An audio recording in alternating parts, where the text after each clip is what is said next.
The Great Gatsby. This story needs no introduction. The literary classic, written by F.Scott Fitzgerald in the year of 1925, is one of the best novels of the 20th century that perfectly captures the lifestyle of the wealthy during 1920s New York. However, in today's video, I'm not going to be going into detail about the story of The Great Gatsby, since it's been done time and time again on YouTube and probably done during your English classes in high school. Instead, I'm going to talk about the 2013 film adaptation of Gatsby, starring Leonardo DiCaprio and Tobey Maguire, and how it just fell short of capturing the magic of F. Scott Fitzgerald's masterpiece. When it comes to being a faithful adaptation, the film is basically a shot-for-shot, line-for-line remake of the novel.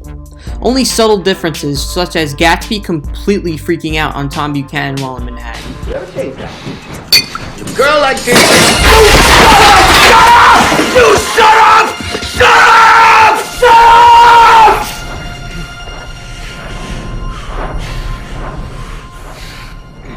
The item that makes Wilson find out that Myrtle was cheating on him was a pearl necklace instead of a dog collar. Oh God! God sees. And right before Gatsby's death, Daisy hesitates to call him, while in the book, she doesn't even bother to even think about calling him. Other than these points in the story and really minor differences that you would have to look for to figure out, the film does not stray from its source material at all.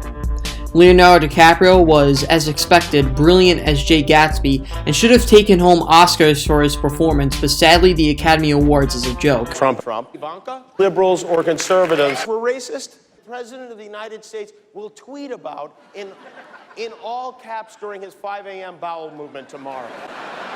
Even my main man, Tobey Maguire, was fantastic as Nick Carraway.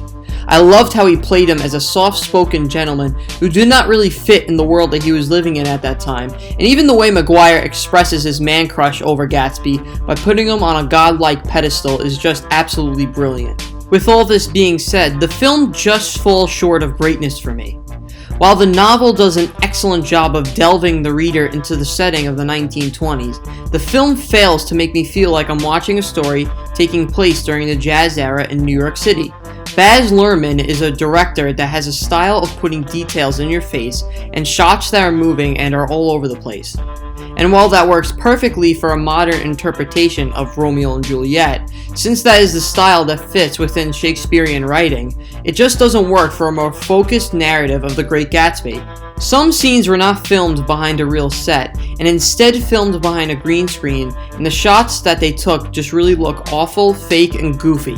The other main component of why this film falls short of being a masterpiece is the soundtrack. Although I personally like Jay-Z as an artist, his music just does not fit into what the setting that The Great Gatsby takes place in. An example of how to accomplish making your audience feel like they are part of the setting is Quentin Tarantino's Once Upon a Time in Hollywood. While the film is not Tarantino's best work, it does an absolutely fantastic job of making the audience feel as they are in the 1960s by amazing set design and a throwback soundtrack that contains the popular songs of the time. I'm actually going to show you some scenes of Once Upon a Time in Hollywood and The Great Gatsby in comparison with one another to show how to delve your audience into the setting of the story the right way.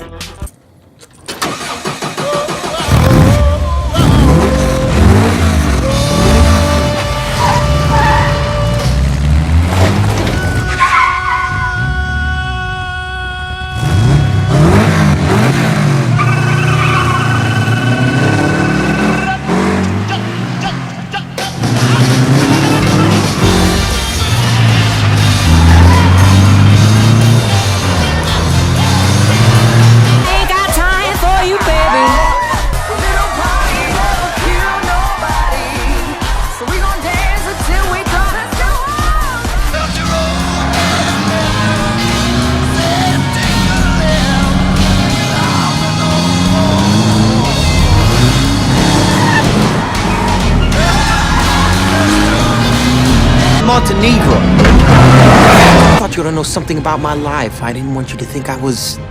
Well, I didn't want you to think I was just some nobody. Now, you see, old sport, I'm going to make a very big request of you today.